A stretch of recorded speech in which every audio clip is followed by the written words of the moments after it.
Internet पर अजीब C double viral हो रही थी। क्यूट सी स्माइल, बड़ी बड़ी आंखें, और लोग कह रहे थे इसे घर मत लाना, क्योंकि ये सिर्फ डेकोरेशन नहीं, अटैचमेंट है। एक ऐसी चीज जो तुमसे मोहब्बत करती है और फिर तुम्हें किसी और का होने नहीं देती। लाहौर के एक फ्लैट में रहती थी महर, एक फ्रीलांस डिजाइनर। घर से काम करती थी और ज्यादा लोगों से मिलना जुलना पसंद नहीं करती थी। उसकी जिंदगी सिंपल थी, लैपटॉप, कॉफी और कभी कभी लेट नाइट नेटफ्लिक्स। मगर एक चीज कांस्टेंट थी, तन्हाई। उसका एक बॉयफ्रेंड था, ज़ियान, मगर लास्ट कुछ महीनों से वो बिजी रहता था। कॉल्स कम हो गई थी, रिप्लाईज लेट, और महर को लगने लगा था शायद वो दूर हो रहा है। एक दिन डोरबेल बजी। कुरियर बॉय ने एक बॉक्स दिया। सेंडर? मैडम, मेंशन नहीं है।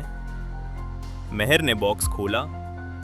अंदर थी एक लबूबू डॉल, गोल्डन फर, नीली आंखें और एक अजीब सी क्यूट स्माइल। साथ एक नोट, तुम अकेली नहीं हो। महर हल्की सी हंसी। ये किसने भेजा? उसने तुरंत ज़ायन को टेक्स्ट किया, तुमने भेजी? रिप्लाई आया, नॉट मी। उसने सोचा शायद कोई फ्रेंड प्रैंक कर रहा है और डॉल को शेल्फ पर रख दिया। उस रात महर का कैट मफिन अचानक रेस्टलेस हो गया। वो शेल्फ के पास जाकर जोर जोर से हंसने लगा। उसकी आंखें सीधा लबूबू डॉल पर टिकी हुई थी। महर ने उसे उठाया। Chill muffin, it's just a toy. मगर मफिन ने उस डॉल को देखकर अपनी पूंछ दबा ली और रूम से भाग गया। उस रात 3 बजे महर की आंख खुली। कुछ अजीब सा फील हुआ, जैसे रूम में कोई और हो। उसने आंखें उठाकर देखा, शेल्फ खाली थी और लबूबू डॉल बेड के कॉर्नर पर बैठी थी। महर का दिल तेज धड़कने लगा। ये मैंने यहां नहीं रखी थी। उसने डॉल उठाई और वापस शेल्फ पर रख दी और खुद को समझाया, स्लीप वॉकिंग बस। नेक्स्ट मॉर्निंग उसने सब इग्नोर कर दिया। मगर एक अजीब चीज हुई। उसका मूड पूरा दिन ऑफ रहा। छोटी बात पर इरिटेट होना, क्लाइंट से रूड होना, जैसे कोई उसके अंदर गुस्सा भर रहा हो। रात को ज़ायन का कॉल आया। तुम ठीक हो? तुम्हारी आवाज अजीब लग रही है। महर ने कहा, आई एम फाइन, बस टायर्ड। मगर कॉल के एंड पे ज़ायन रुक गया। वेट, तुम्हारे पीछे वो क्या है? महर ने मुड़कर देखा। शेल्फ पर डॉल थी, लेकिन अब उसकी स्माइल ज्यादा वाइट थी, जैसे कोई मुस्कुरा नहीं रहा, हंस रहा हो। अगली रात महर को सपना आया।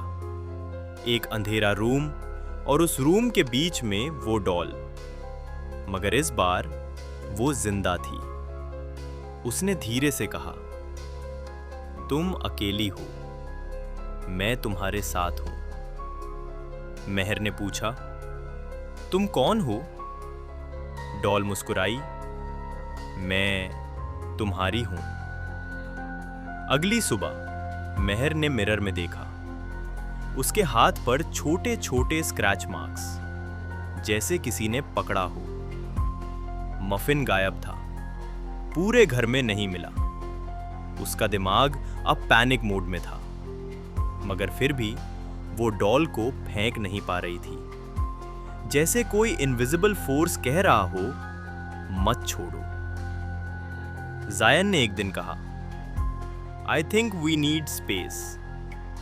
ये सुनते ही महर का दिमाग ब्लैंक हो गया।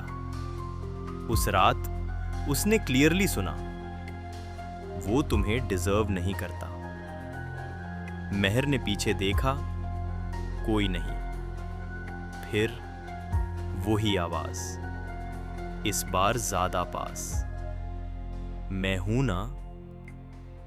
मेहर ने इंटरनेट सर्च किया, लबूबू डॉल कर्स, और जो उसने पढ़ा उसने उसकी रूह हिला दी। लोगों के पेट्स गायब, relationships break, victims mentally unstable और लास्ट डेथ। कुछ लोग कह रहे थे इस डॉल में साया रहता है जो इंसान की तन्हाई से अटैच होता है। मेहर ने डिसाइड किया इसे खत्म करना होगा। उसने डॉल को उठाया और आग लगा दी। डॉल जल रही थी, मगर उस वक्त उसने क्लियरली सुना किसी की हंसी। उस रात मेहर ने अपने रूम का दूर लॉक किया और सो गई 3:17। आम। उसकी आंख खुली और उसने देखा डॉल उसके ऊपर बैठी थी और उसकी आंखों में अब ब्लू नहीं, काली गहराई थी। तुम मुझे छोड़ नहीं सकती, मेहर चिल्लाई, मगर आवाज नहीं निकली। नेक्स्ट मॉर्निंग पुलिस ने मेहर की बॉडी रिकवर की।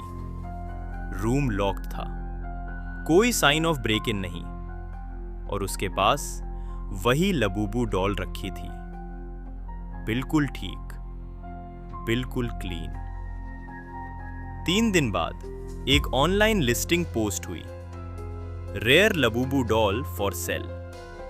बायर अननोन कुरियर डिलीवर हुआ, और जब नया इंसान ने बॉक्स खोला, अंदर वही लिखा था, तुम अकेले नहीं हो। हर साया डर नहीं होता, कुछ साया मोहब्बत भी करता है, मगर जब वो मोहब्बत करता है तो वो तुम्हें किसी और का होने नहीं देता।